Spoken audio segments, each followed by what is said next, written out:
Ah, le joueur de rugby est exceptionnel. Moi, je l'ai découvert tout jeune. Enfin, tout jeune, peut-être moi, jeune. Euh, C'était un match où on jouait, je crois, des phases finales, mais euh, qui était à une époque où il y avait une version un peu spéciale où on pouvait soit aller jouer pour la Pro D2, soit se qualifier. Et je me rappelle, la première fois que j'ai entendu son nom, il avait traversé le terrain pour marquer un essai incroyable. Je crois que c'était contre Tarbes, si mes souvenirs sont bons. Et on entendait ce nom, mec Dominici, personne ne peut l'arrêter, c'était à la radio.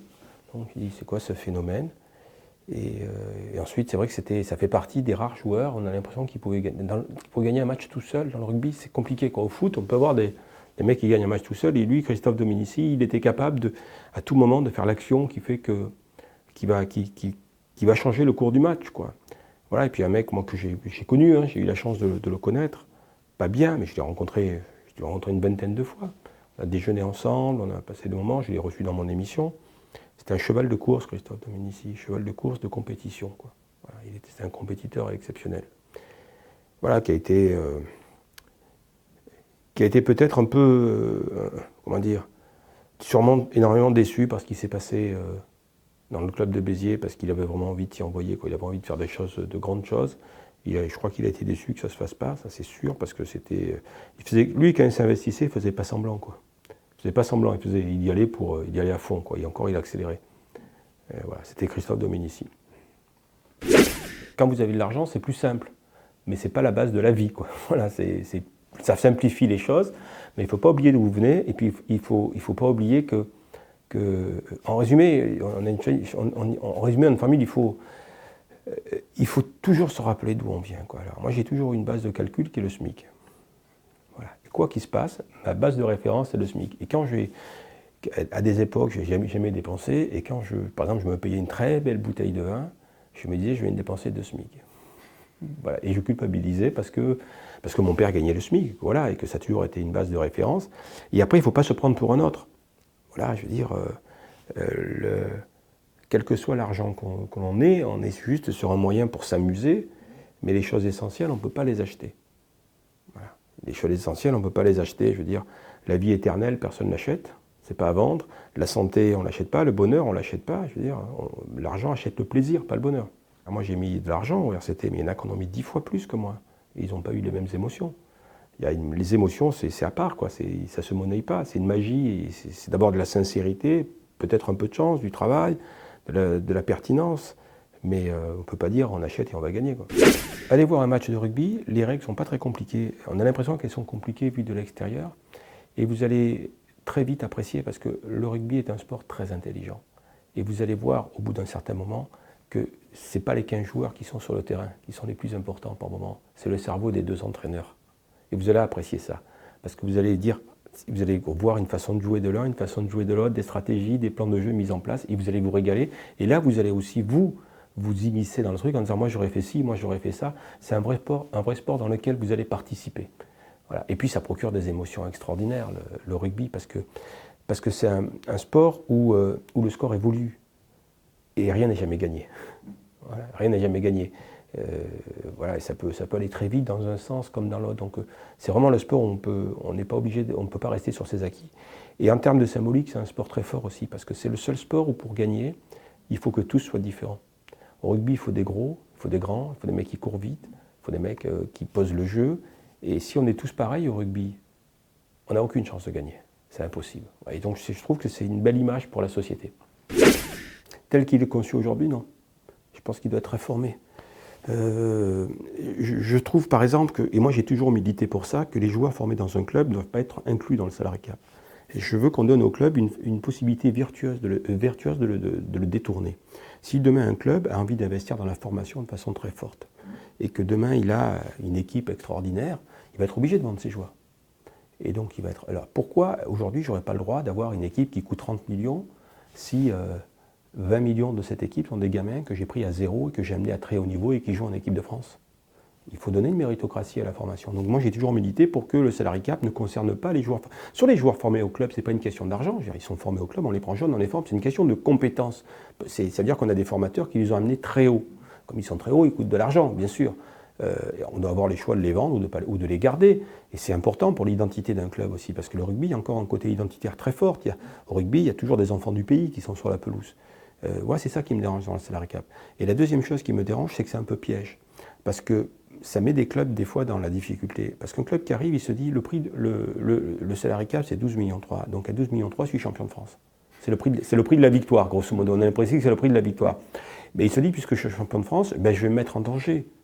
Je n'ai pas ça dans mon budget. Mais comme je vais être champion de France, je vais prendre plein de produits que je n'ai pas dans mon budget. Donc je vais gagner. Et on a l'impression que c'est le prix. Il y a beaucoup de clubs qui sont montés en se disant, mais je le sais, si je veux gagner, c'est 12,3 millions. Il faut que je sois au maximum du salary cap. Et la troisième chose, c'est que ce qui m'intéresse, ce n'est pas le montant, c'est comment il est fait. Si le montant de la masse salariale, le budget d'un club est fait grâce à l'engouement populaire qu'on a généré, grâce à tout ce qui se fait, aux audiences, et donc, je veux dire, ce club, même s'il le dépasse, il crée de la richesse collective. Quand le montant est fait par un mécène qui met de l'argent parce qu'il va économiser 33% d'impôts, c'est pas pareil. Ça crée de la richesse locale, mais ça ne crée pas de la richesse collective. Je pense que dans un modèle économique, il est très important de mettre en avant la création de richesse collective. Voilà. Le Paris Saint-Germain est un exemple dans le football, mais il a aussi créé de la richesse collective, le Paris Saint-Germain. Les droits télé, s'ils étaient payés, tous les clubs en profiteraient, bien sûr. Ils ne sont pas payés en ce moment, donc personne n'en profite. Il a aussi remis de l'engouement dans la Ligue 1. Il a ramené beaucoup de gens à revoir la Ligue 1. Ils ont créé un trophée aussi qui est important, c'est battre le Paris Saint-Germain. Pour beaucoup de clubs qui ne seront jamais champions de France, qu'il y ait Paris Saint-Germain ou pas. Il y a des clubs, on sait, qui ne seront pas. Le titre de champion de France, là, il se joue à 1, il se serait joué à 5 ou 6 si le Paris Saint-Germain n'était pas là. Mais il y a des clubs qui vont battre le Paris Saint-Germain, parce qu'au football, on peut battre bien plus fort que soi. Et ça sera un événement dans l'année, c'est comme un trophée, ça va créer un capital sympathie. Il y a beaucoup de gens qui vont aller voir leur club, parce que Paris Saint-Germain vient jouer. Et qui vont se rendre compte que leur club, il est plutôt sympa, qu'il est agréable à voir jouer, et qu'ils vont revenir. Alors qu'au départ, ils étaient venus voir Paris Saint-Germain, et ils vont revenir pour voir leur club. C'est ça ce que peut apporter aussi un club comme ça dans un championnat. Est-ce que les gens vont voir un spectacle ou est-ce qu'ils vont voir de la compétition? C'est une question qui se pose aussi. Il y a un peu des deux. Voilà. Maintenant, je veux dire, le Paris Saint-Germain, j'en suis pas fan, je vous le dis. Je ne suis pas fan de ce modèle et je trouve que Jean-Michel Aulas, par exemple, a beaucoup plus de mérite. Parce que Jean-Michel Aulas se pose de vrais problèmes de création de richesse. Nasser se les pose aussi, mais il a quand même un filet, quoi. C'est pas les mêmes. Il pose aussi la question de la création d'une marque. Création d'une marque, mais Jean-Michel Aulas, il doit créer de l'argent, Jean-Michel Aulas et Nasser, il doit bien le dépenser. C'est pas le même métier. Voilà. Il le dépense pas mal d'ailleurs, je veux dire. Mais dans un cas comme le football, dans un championnat qui était tombé si bas, je pourrais vous suivre sur d'autres championnats. Dans un championnat qui était tombé si bas, ils ont fait beaucoup de bien, il faut le reconnaître. Maintenant, je peux vous dire qu'en Espagne, en général, c'est Barcelone ou le Real. En Allemagne, ça fait je ne sais pas combien de fois que c'est Bayern de Munich. Il a pu avoir un coup Dortmund, je crois, ou je ne sais plus qui. Voilà. En Italie, il me semble que ça se joue entre la Juventus, un peu des fois la Milan AC. Voilà, il y a des trucs. Il y a peut-être qu'en Angleterre, où effectivement on a eu Leicester, Liverpool, Manchester, où il y a il y a un peu plus. Il y a un peu plus peut-être, c'est peut-être un peu plus indécis, même si ça tourne toujours avec à peu près les mêmes clubs. Voilà. Mais sincèrement, je pense que le championnat de France avait besoin de ça. D'avoir besoin de stars, parce qu'on avait un championnat qui était tombé très bas avant. Rappelons-nous, c'était juste au-dessus du championnat de Liechtenstein. On était vraiment... Et là, on a retrouvé un peu de gloire, et ça a eu de bonnes répercussions, parce qu'on a quand même 2 clubs qui ont été demi-finalistes, et dont un qui a été finaliste malheureux. Ça faisait longtemps que ce n'était pas arrivé, quoi.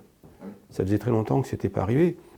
Donc, et puis, je veux dire, ils amènent du monde au stade, et ça, on ne peut pas le nier. Ils amènent du monde au stade. Quand Paris Saint-Germain se déplace, moi je regarde, bon, sauf en ce moment où c'est particulier, je regarde les images à la télé, j'ai des formations professionnelles, je regarde toujours les tribunes, moi. Les tribunes sont pleines, mais pleines à craquer. Voilà, c'est pas rien, ça, c'est important. C'est important que les gens refassent le pas d'aller au stade, parce que ça veut dire qu'ils y retourneront si le spectacle est bien, ils y retourneront. Voilà, ils y retourneront même s'il n'y a pas Paris Saint-Germain. Le public est un acteur du match. Vous allez jouer au Nou Camp à huis clos ou au Nou Camp à 98 000 personnes, je peux vous dire que quand vous rentrez sur le terrain, c'est pas pareil.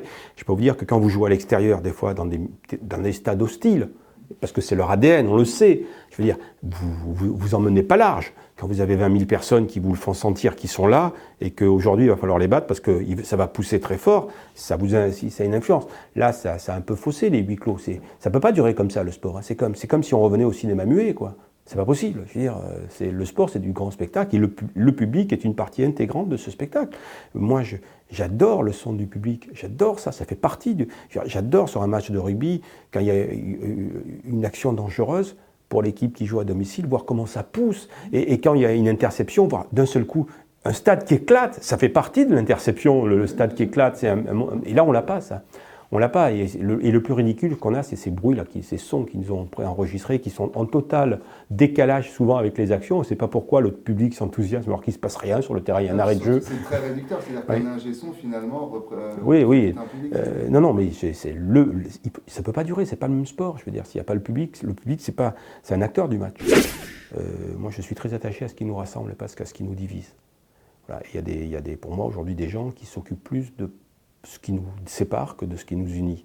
Voilà. Et si les gens qui s'occupent de ce qui nous sépare devaient arriver au pouvoir, oui, je m'engagerai, c'est sûr, parce que je pense que les valeurs premières de ce pays, de cette République et de cette France auquel je suis fier d'appartenir, parce que c'est un grand pays, la France, c'est un grand pays, pas à cause de nous, mais à cause de ceux qui nous ont précédés. Il y a des choses auxquelles la France ne peut pas céder, parce que c'est un exemple pour le monde. Voilà. Et on est un référent pour le monde. Et là, je m'engagerai, voilà. Et, pour l'instant, ce n'est pas le cas. Non, on n'est pas très loin, et on est même peut-être un peu plus proche que ce qu'on croit, parce que moi, je crois qu'avec la maladresse dont la crise a été gérée, parce qu'elle a été compliquée à gérer cette crise, et personne n'était préparé à gérer une crise comme ça, j'espère qu'en 2022, on ne se dirige pas vers le tout sauf Macron. Et dans tout, il y a tout. Voilà, parce que ceux qui croient en 2022 que pour gagner les élections, il faudra être au second tour, ils se trompent. En 2022, soit on votera pour, parce qu'il y aura quelqu'un qui fera une adhésion totale, soit ça sera tout sauf Macron. Le compte, ça sera ça en 2022. Ça ne sera pas contre le Front National. Ça sera soit pour, soit tout sauf Macron. Ça veut dire que le président, il a 1 an et demi pour créer ce pour. Ou quelqu'un d'autre. Voilà. Mais il faut qu'il y ait un pour qui se crée dans les 1 an et demi qui viennent. Pour l'instant, il n'y y a pas. Voilà. Pour l'instant, on se dirige plutôt vers ce tout sauf Macron. Et beaucoup d'hommes politiques se reposent justement sur ce second tour un peu facile, quoi, en se disant, si on est sûr qu'on sait déjà quel est le premier finaliste, enfin la première finaliste, il suffit juste d'être en finale et on a gagné. Non, cette fois, ça ne sera pas si simple. Cette fois, ça ne sera pas si simple. Parce que la première étape, c'était de voter, on ne voulait pas du vote populiste, c'était de voter pour un candidat qui ne soit pas issu du milieu politique du Sérail, donc de dire, voilà, on va tester un peu différemment, quoi. Et par contre, si ça ne marche pas, cette fois, on va tester autre chose. Voilà, là, on a testé, il faut que ça marche. Il faut que ça marche, parce que sinon, on ira tester autre chose. Ah, j'en sais rien, moi, c'est quelque chose que je souhaite, mais dire que je serai président de l'OM, ça serait prétentieux de ma part. Voilà, nous, on a essayé de racheter ce club, il n'a pas voulu, hein, ils sont clairs, il ne nous a même pas répondu. La seule chose que je dis, c'est que je n'ai pas abandonné en ce sens. Je veux me dire que si demain, il change d'avis, ben, on essaiera de se remettre dans la course en sachant qu'on ne sera pas les seuls. Il y aura du monde, parce que l'OM, ça fait rêver. Voilà. Mais aujourd'hui, j'ai aucune prétention qui est de dire que j'ai quand même le droit d'aimer ce club et d'en rêver. C'est tout. Ma prétention s'arrête là. Et de penser qu'on peut y faire de belles choses. Mais dire que je serai président de l'OM, ça serait très, très, très, très prétentieux de ma part. Ça me semble un devoir d'un président de faire en sorte d'essayer. Simplement essayer. Une fois qu'on a essayé Zidane, on peut en voir plein d'autres. Mais celui-là, c'est le premier à qui on doit essayer. Et puis bon, sûrement, dans le pire des cas, il me mettra un coup de tête comme Materazzi. Bon, je l'encaisserai moins bien, sûrement. Mais j'aurais essayé. Ça me semble normal, ça me semble rimer avec le rôle de président de l'OM, parce que je suis intimement convaincu que Zidane, il a un destin à l'OM. Alors ça ne sera peut-être pas là, mais un jour. Voilà, et donc on doit essayer. Mais il est fort probable, et 99,99%, qui dira non. Bien sûr qu'il dira non. Mais au moins j'aurais essayé.